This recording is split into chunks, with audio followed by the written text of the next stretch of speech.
Let's look at skeletal muscle, but let's focus on a sarcomere. What is a sarcomere? A sarcomere is the smallest contractile unit of a muscle. When we look at a muscle, we can break it down to this smallest piece called a sarcomere. We're going to look at a model that describes the different protein filaments within a sarcomere, but just for review, let's look at an entire muscle as we break down the components of a skeletal muscle.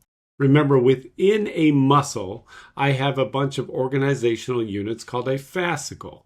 And within a fascicle, if I extend that out, I have a cell. And within a cell, I have all of these structures called myofibrils. Within one of these myofibrils, I have up to, say, 10,000 sarcomeres. This is the smallest contractile unit of a muscle. And as I describe a make of a muscle, it's like straws within straws within straws, and we're combining connective tissue with it to build the strength.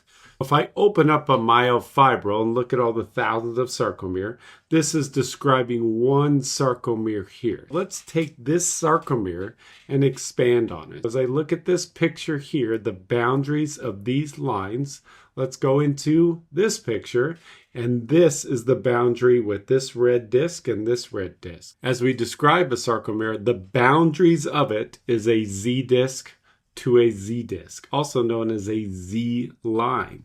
And it has proteins within it. We call those actinins, but it holds that sarcomere in place. Our goal, when we look at sliding filament theory, is to be able to slide these proteins that we call the myofilaments together. Because if I shorten the sarcomere, I can shorten all the sarcomeres within a myofibril. I shorten the myofibril, I shorten the cells, I shorten the fascicles, I can shorten the muscle. I went deep into that, but we're down to that basic component of a sarcomere. Our goal is to slide from one side to the next. We do have videos on sliding filament theory, but our goal right now is just look at the proteins within it. Remember, our primary myofilaments are actin and myosin. And actin is what we refer to as the thin filaments. These thin filaments are describing just based on the diameter of them relative to the thick. But these actin filaments are connected to my Z line or my Z disc. And the goal is to use that actin to be able to grab onto a myosin and pull it together. When I look at my thicker filaments, myosin are based on diameter, and they have these heads to them. Remember, when we cover sliding filament theory, with some energy, ATP, adenosine triphosphate, we break that down to create some energy to grab with the heads onto actin. So if myosin can grab onto actin, it'll pull those actin strands, which are connected to the Z disc, to create that shortening. And contraction, by definition, is to be able to shorten the muscle to create a leverage or force. When I look at that within there, then I see the combination of the myofilaments.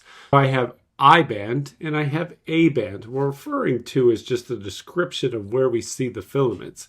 I is referring to the light band. When I look at I bands, they are lighter in appearance, especially when I look at a microscope. I remember the letter I is in the word light. And the reason why it's light is just describing to where I have actin strands. Visibly, it's that band where I have actin strands. Versus an A band is darker in appearance. And I remember the letter A is in the word dark. When I look at a microscope, you'll see light, dark, and we're describing these bands.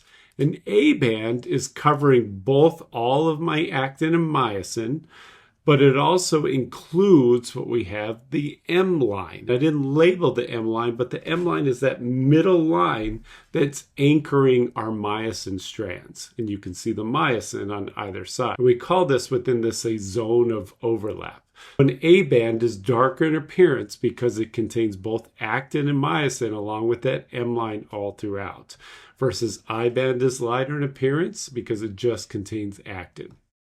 Where I just have myosin, we call that an H band or the H zone. So where I see that M line, but I just have the myosin, that's my H zone. We're looking at the different protein filaments that are heavy within a sarcomere to help contain that contractile unit. Remember, when we talk about sliding filament theory, there's other proteins here. You can slightly see it on this model, but it's trying to describe on our actin that you have a couple that you have a couple other proteins, tropomyosin, which is covering that binding site that actin is using for myosin to grab onto. And when we have that change, troponin is another protein that's changing the shape and moving tropomyosin to allow for myosin to grab onto. And that's a lot of information, but our focus here is on the model to just describe how you have myosin and actin. Actin's connected to our Z lines or our Z discs, and from a Z disc to a Z disc, that's the contractile unit of a sarcomere.